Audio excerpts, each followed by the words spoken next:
I consider negotiation perhaps the most important competency that you as executives need in today's challenging times. Because over the last 3 decades, I've been witness to a revolution that is taking place around the planet. Here in Brazil, in the United States, Europe, Asia, Africa, everywhere, which is a revolution that accompanies the knowledge revolution. It's a quieter revolution. It's a revolution in the way in which we as executives, as individuals, the way in which our organizations, the way in which our societies make decisions. Because traditionally, a generation ago, the main method for making decisions was very much from the top to the down.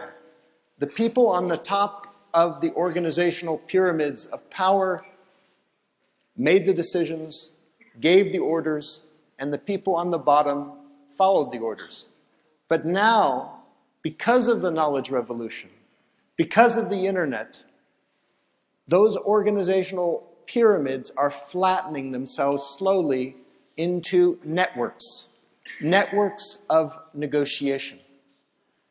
And nowadays, in order to get our jobs done, we are literally dependent on hundreds, if not thousands or tens of thousands of individuals and organizations over whom we exercise no direct control.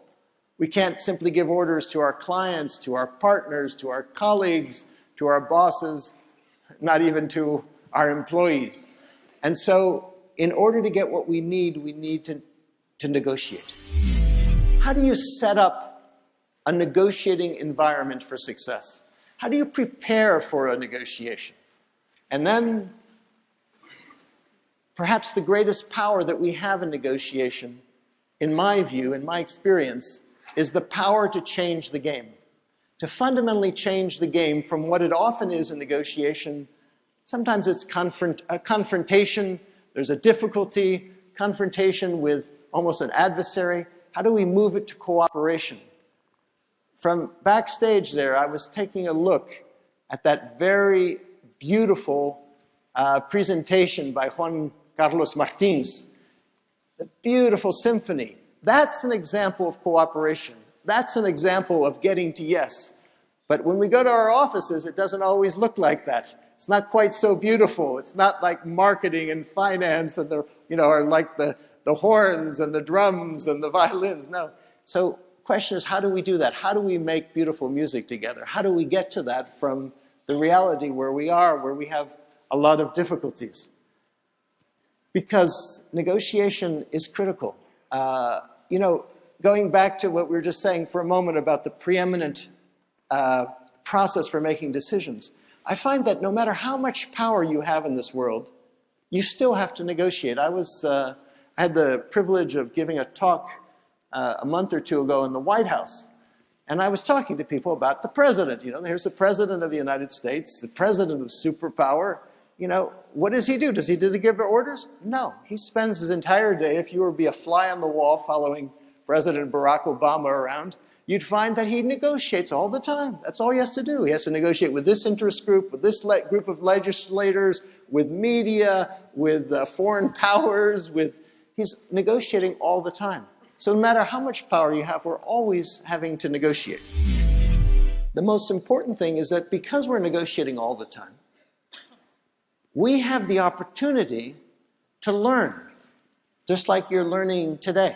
We have the opportunity to reflect on our negotiations. So my objective is that by the end of this conference, you'll become much more reflective as a negotiator so that you can continually learn and apply the art of continuous improvement to all of your negotiations, because every day we have a chance to learn.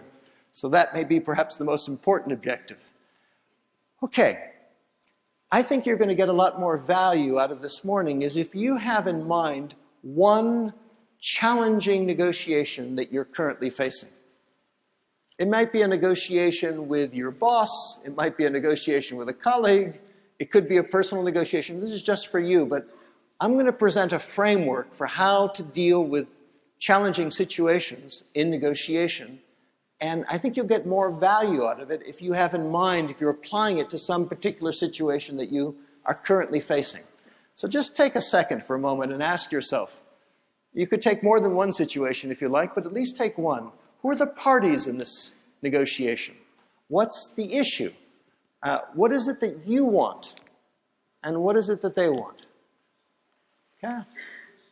You probably already have something in mind, but just, if you don't, select one. Now, as you're doing that, let me ask you a question. How many of you have just selected, if you think about it, a negotiation? There are two types of negotiations. There are negotiations inside the organization, internal negotiations. For example, with your boss or your colleagues or your employees. And then there are negotiations outside, external negotiations with a client, for example, or a vendor or a bank or government. How many of you, just out of curiosity, have just selected an internal negotiation? That's the one that came to mind. Okay. How many of you have selected an external situation? Okay. Great. Now, one last question. Of those two types of negotiation, if you had to make a broad generalization, which personally do you find more challenging? The internal negotiations or the external negotiations? How many would say it's the external negotiations that you find more challenging, if you had to guess? Okay. And how many would say it's the internal negotiations?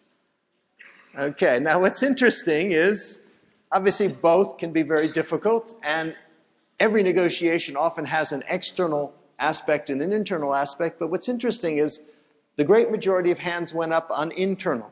And that's kind of interesting when you say, because the most challenging negotiations that we face are those with people with whom we're supposedly on the same team.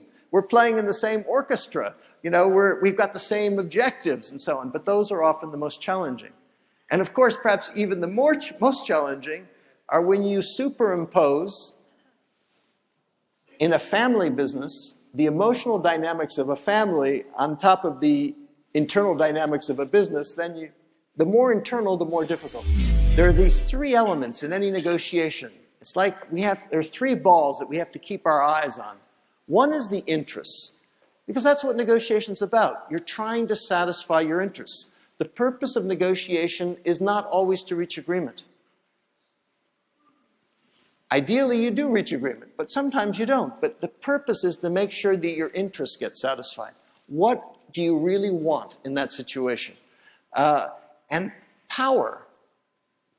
Power is what we use to protect our interests. Of course, we need to protect our interests. So we need to think about what our power is in the negotiation. And relationships is the third. Relationships are what we use to meet our interests. It's what we use to connect. It's almost like in negotiation, we protect our interests and we connect. It's almost like simultaneously, protect, connect. And the trouble is, the tension is that often when we try to protect our interests, like for example with a customer, we end up undermining, straining, or perhaps even destroying the relationship. So there's a tension between power and relationship. Sometimes if we just pursue the relationship with the customer, we end up not protecting our interests, in protecting our profitability and protecting our brand. And so we need all three in the right balance. And so we'll take a look at how you do that dilemma in negotiation.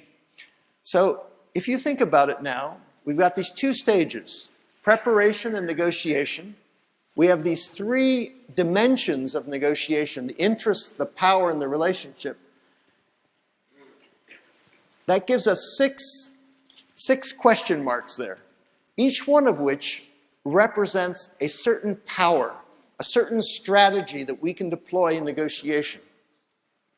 Interest, rights, and power when we prepare, interest, rights, and power when we negotiate.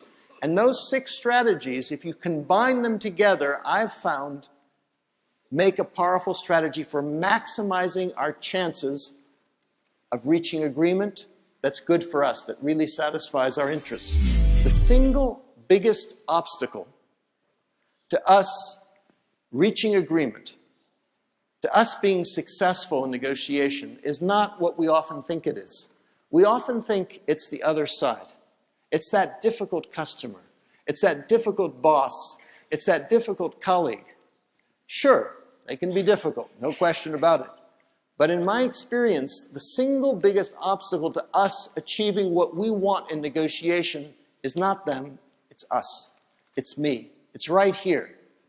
It's in our own very natural human tendency to react. In other words, to act without thinking. As the saying goes, when you are angry, you will make the best speech you will ever regret. And that happens a lot. It happens a lot, and particularly in the internet age right now. You know, we get an email from a colleague that we don't particularly like. And it's very tempting. You just immediately compose a reply, and you have that satisfaction of hitting the reply button. And it goes out instantly with your anger. And then, of course, gets back anger. And what's worse is we hit the reply all button, and then it goes to the entire organization. And then you see conflicts begin to escalate. The button that is least seen on the screen, least used, is the one that says Save as Draft. That's the balcony button. Another key thing is, if possible, particularly in a difficult situation, don't make the decision right at the table. Because at the table, you're under all kinds of psychological influence to quickly go for an agreement. So maybe it's better to say to someone, let me get back to you. I'll get back to you tomorrow morning. Let me consult someone at the office. I need to get some information. Even if you don't have that leisure, say, let me make a quick phone call. Let's take a break. You check with someone and say, is this timetable realistic? Is the price realistic? Check yourself. Otherwise, we suffer what I call negotiator's remorse, negotiator's regret. We make an agreement, and the next morning we wake up and we say, oh, I should never have agreed to that, you know? So catch yourself. That's the ability of going to the balcony. So that is power. Now the third element of that triangle, there's interests, there's power, and there's relationship. The key in all of these things, remember, is to satisfy your interests. That's the easiest thing to lose sight of. If you study the behavior of successful negotiators, you find that they listen much more than they talk. Why? Because listening allows them to put themselves in the shoes of the other. That may be the key skill in negotiation.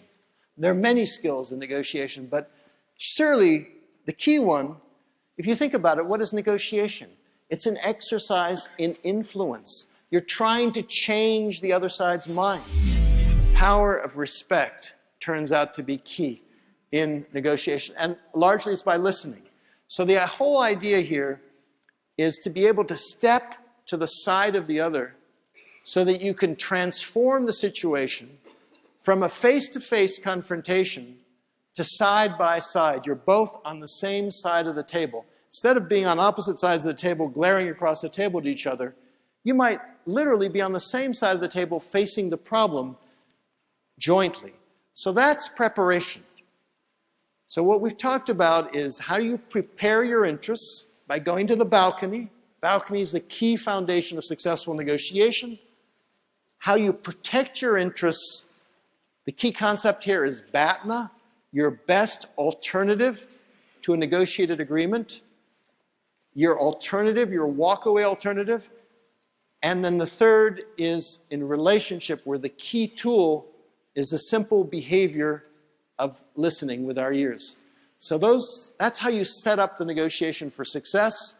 When we come back in the second session, we're going to talk about, okay, how do you apply those three tools of interests, power, and relationship to the negotiation itself?